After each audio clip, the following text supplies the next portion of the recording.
নমস্কার, কেমন আছেন সবাই? আর কে বং কিচেনে আপনাদের স্বাগত জানাই। আমি এখানে 300 গ্রাম পটল নিয়ে নিয়েছি। দেখুন বন্ধুরা, পটলটা আমি দুদিন আগে এনেছিলাম, কিন্তু পটলটা কীরকম শুকিয়ে গেছে। তাই পটলটা কিভাবে আমি এই রেসিপিটা তৈরি করি সেটা আপনাদের কাছে শেয়ার করলাম। প্রথমে পটলটাকে ঠিক এইভাবে ছোট ছোট করে কেটে নিয়েছি। এরপর ওভেনে একটা কড়াই বসিয়ে দিয়ে 3 থেকে 4 চামচ সর্ষে তেল দিয়ে দিয়েছি। এরপর 1 চামচ গোটা জিরে দিয়ে দিলাম। এরপর দিয়ে দিলাম কেটে রাখা পটলটাকে। সামান্য পরিমাণ হলুদ দিয়ে দিলাম আর স্বাদ মতো নুন দিয়ে দিলাম। নাড়াচাড়া করে ঢাকা চাপা দিয়ে দিলাম। এরপর পটলটা আমার ভাজা হয়ে গেছে। এরপর একটা মশলা তৈরি করে নেব। তার জন্য একটা বোল নিয়ে নিয়েছি। প্রথমে বড় চামচের 1 চামচ টক দই দিলাম। এরপর টক দইটাকে ভালোভাবে ফেটিয়ে নিতে হবে।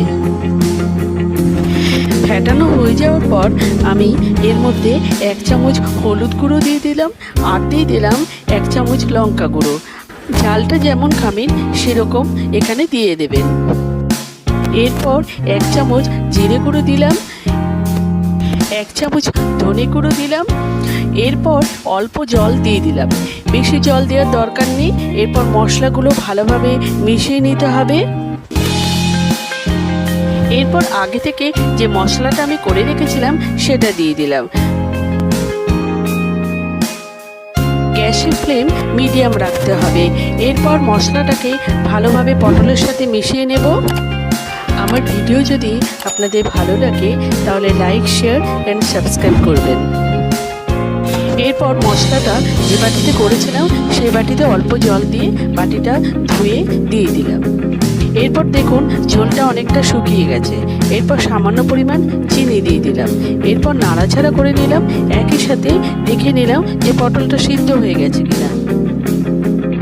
বন্ধুরা, আপনারা গ্রেভিটা যতটা খাবেন সেই অনুযায়ী রাখবেন। এটা ভাত, রুটি, পরোটা সবার সাথে দারুণ লাগে। তাই এইভাবে একবার বাড়িতে বানান, এটা খেতে দুর্দান্ত হয়। এরপর 1 চামচ গরম মশলার গুঁড়ো দিয়ে দিলাম আর দিয়ে দিলাম সামান্য পরিমাণ ঘি। এরপর পটলের এই রান্নাটা আমি সার্ভ করে নিলাম। তাহলে আজকে ভিডিওটা শেষ করছি। পরবর্তী আরেকটা ভিডিওতে দেখা হবে।